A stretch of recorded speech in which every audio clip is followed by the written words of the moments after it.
So you are a music producer and you're trying to figure out how to craft your songs in such a way that they stay engaging and your listener stays interested for the whole song. Well, in today's video, I'm going to kind of walk you guys through a session of my own for an artist that I produced a pop song for and kind of show you what I do to help keep songs interesting the whole way through. What's up, everybody? I'm Daniel from iosoundstudio.com. My personal goal is to impact the world with music and to inspire and to teach other people to do the very same thing. So in today's video, I'm doing a little bit of a different kind of format. It's not going to be super crazy edited. It's not going to be, whatever the typical kind of YouTube video. I'm just going to be jumping into a session and kind of just hanging out. If you want to grab some coffee, grab some food, grab something and come hang out, this is kind of what that video is for. So in just a moment here, we're going to jump into Ableton and I'm going to show you pretty much the breakdown of the song. But quick side note before I get into it, I'm only posting a little bit of the production breakdown for this song, and the rest of it is gonna go onto Patreon. So if you're interested in checking out the full unedited version, feel free to jump on over there and check it out. My Patreon starts at $4 a month,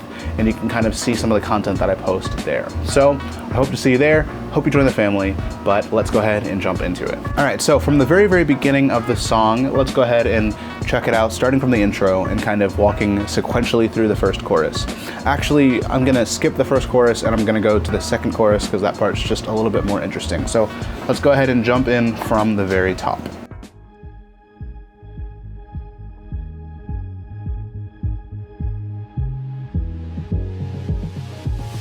So already from the very beginning, you see that there are some things that kind of catch your interest. Honestly, if I were to go back and reproduce this song, I would have made that intro like half the length to kind of immediately hook your listener, but I kind of want to break down what we have so far. So really quickly, what we have in this first intro is first we have a couple of swells going into the first verse. They sound like this. Pretty straightforward. You can kind of hear that there's like a little bit of side chaining happening on those swells, those riser sounds. And there is also a little bit of stereo movement going from left to right as well. So the next thing we have going on is this resample. So this is actually a resample that I did of a previous demo. I kind of just tracked the whole rhythm section of that demo into a single track, and I imported that into this session, and it sounds like this by itself.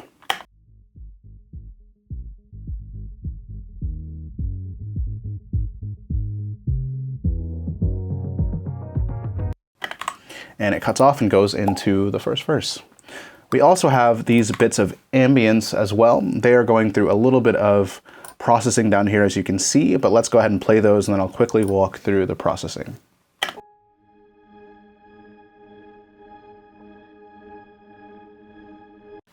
So I actually had the opportunity to co-produce the song with an awesome producer named Joshua Stewart. He's super talented, and both him and the artist Sturman, by the way, should have shouted you out a little bit earlier, but the song is called Made It by Sturman. He is based in the Mediterranean. He's a super talented artist, and Joshua, I believe, is based there as well. And we connected through Instagram. So post on Instagram, producers, if you're not already, do it. But anyways, so he produced a lot of these tracks. I didn't do every single thing in this track, but I'm gonna kind of try to do my best to point out what stuff I did and what stuff he did as we go through this. And in both of them, you can also hear that there's that side chain thing happening as well to kind of match the bass and match the kick pattern that's coming in the chorus, which we'll get to in a second here. So really, that's kind of all that's going on in the intro and into the verse. It is this kind of stuff. Let me go ahead and play out the lead vocal. I'll start from the top and work my way to the bottom. So this is what the lead vocal sounds like on its own. Never thought I'd make it here. Was drowning in a pool of tears. You open my eyes and I may truly see.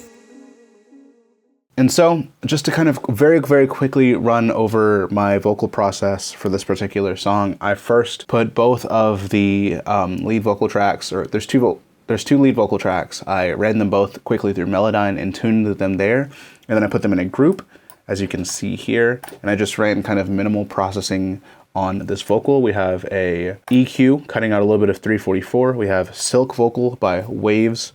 We have LA2A as well by UAD, and Fresh Air. And I felt like that's kind of all that this vocal really needed to kind of sit well in the mix. So this is what it sounds like. Again, in context. Never thought I'd make it here. Was drowning in a pool of tears. You opened my eyes. I may truly see. So just to kind of quickly walk through this and break down what's going on, we have this bass playing.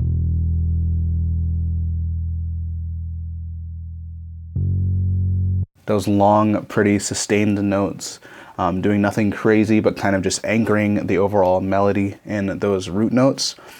In the chain for the bass, we have some EQ going on. We have a little bit of compression, which I believe I'm using this as a side chain in those choruses later on.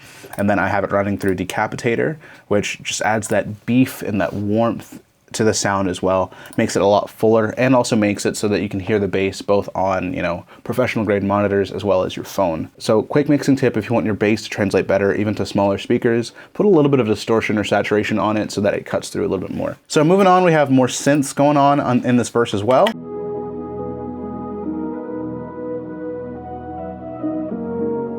They sound really, really pretty. I think they feel really emotional, which is kind of what we were going for.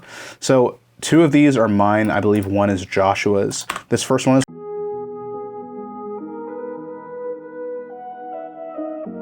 which this is actually two synthesizers that I had playing. It's like a piano patch and a synthesizer that I'm playing both of, and I bounced them both down to an individual track in one of the previous demos and then imported it here as well. The second one, same kind of deal. That's actually the individual piano that you hear in that first track, so let me play that again.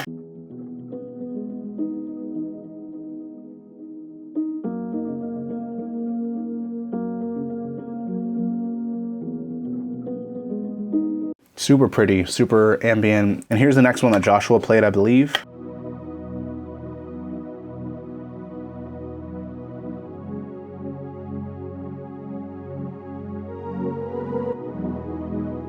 And they kind of just all complement each other really well and add a really nice bed under the vocal in the first verse. Never thought I'd make it here. Drowning. Just to point out another thing, we also have these little ambient things in the intro coming into the first half of verse 1, which sound like this. Never thought I'd make it here. We also have these strings here in this first verse. I believe these are both from the Spitfire Symphony strings pack, if I were to guess. Again, these ones were not me, these were from Joshua, but they sound beautiful. Let's go ahead and listen to them in isolation.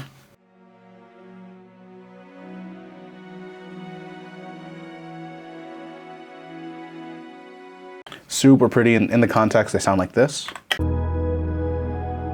Drowning in a pool of tears. You open my eyes and I may truly see. So another tiny little nuance in this verse that I really like is these two couple key strokes on another piano sound. Super pretty, and they help transition to the pre-chorus really well, or into the chorus really well. The stains away, your joy remains. That's why I have to say, thank God I made it. So another thing you kind of hear going on is going into this chorus. Well, there's a couple things, but first we have those sweeps coming back as well. Thank God I made it. So we have those. We also have this bass doing a cool little glide thing right there. And we also have the bass completely cutting out there for a couple bars before that slide. Thank God I made it. Also in the synths, you can hear kind of that there's a filter being opened as they play into this chorus. Now, again, that's been bounced down into these stems, so you don't see the filter there, but you can hear it.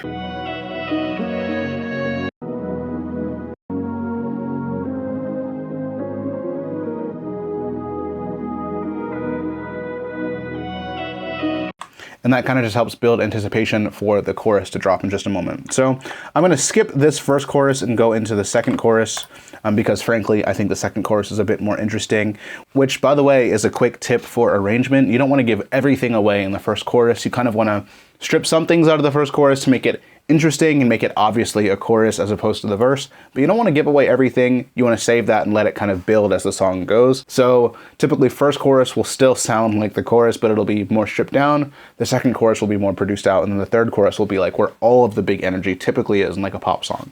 So let's briefly walk over what's going on in this second chorus, and then we can kind of compare the first chorus to the second chorus just really briefly as a listen through. So everything that's going on in this second chorus, obviously we have the vocal going on. I made it. And obviously you can hear that that's going into a delay send as well as a reverb send. By the way, another pro tip, throw some reverb on your delays. That makes them more lush and helps them just fill more space and feel less dry. It kind of depends on what you're going for, depends on what the song calls for, but try it out, see if it works in your project, and I think it'll add something really cool. Maybe not, maybe it will. We have these background vocals going on.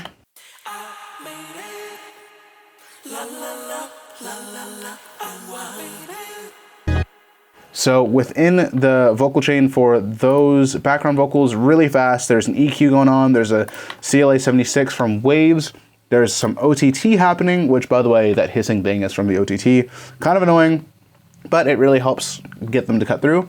We have another EQ cutting out some of those higher harsh frequencies from the OTT. We have ozone imager to kind of get some stereo wideness. We have fresh air, and then we have them going directly into a reverb. I decided to opt to put the reverb directly on the group track instead of going to a send so that I could just get a little bit more control over the reverb directly. So we also have these vocal samples going into the second chorus to help add a little bit of interest. They sound like this. Thank God I made it. And again, they kind of continue throughout the chorus. Thank God I made it. And I think they sound really cool. Again, that was actually a Joshua decision, but I loved it and we rolled with it. Moving on, we have all this perk going on. I'm not going to walk through everything, but I'm kind of just going to play the group as a whole. You can listen to it and kind of just, get an idea of what it sounds like.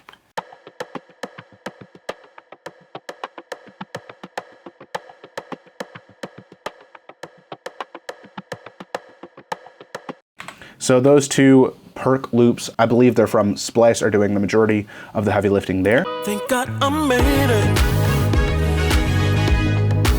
Thank God. And overall, you can't even really hear them that much in the mix, but they're adding a little bit of movement as well, which is really cool. Going on, we have the drums for this song.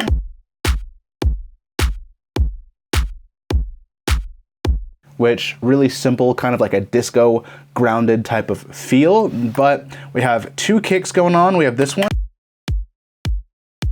for more of the beef, a lot of that low end punch, and then we have this one right here.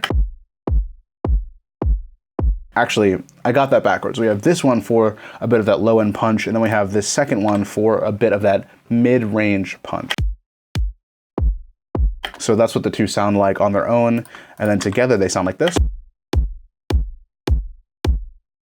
And then we have the bass kind of going a little bit crazy in the choruses, which is really fun. This is actually a bass I believe Joshua programmed. I originally had played it on electric bass, but this kind of felt a little bit more full, a little bit more fun, so I went with this.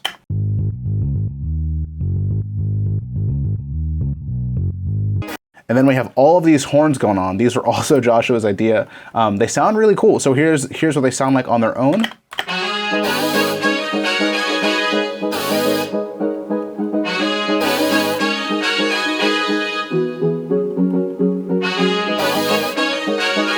So I'm not going to break them all down, but really briefly, it's a couple of different brass sounding synths. Like here's a couple of them.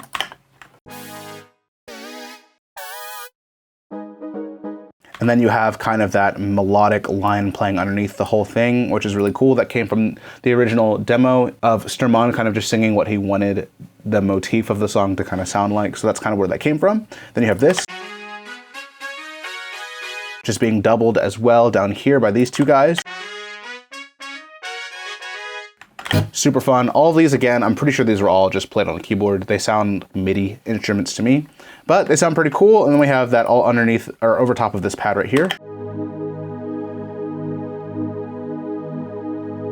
And in addition to that pad, we also have this ambience going on, these two sounds down here.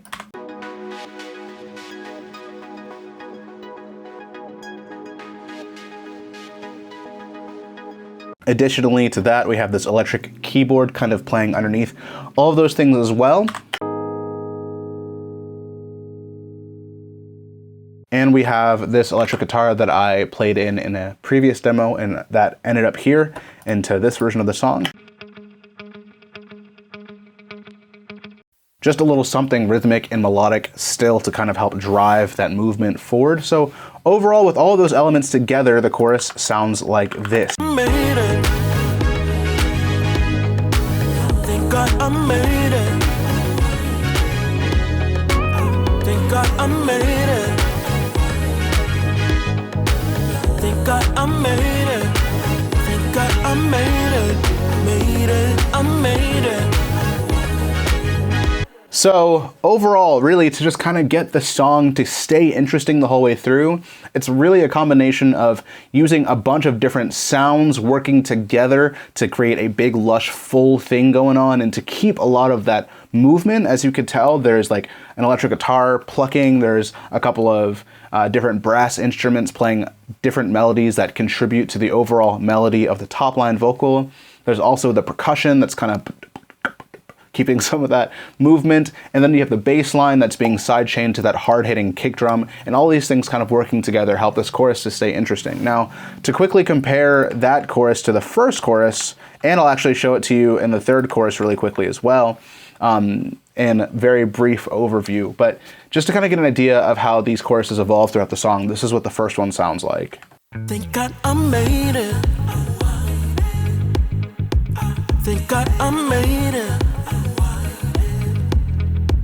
Thank God I made it. Super minimal, right? It's still the overall idea of the chorus, but then we kind of expand on that idea, that concept in the second chorus. Thank God I made it.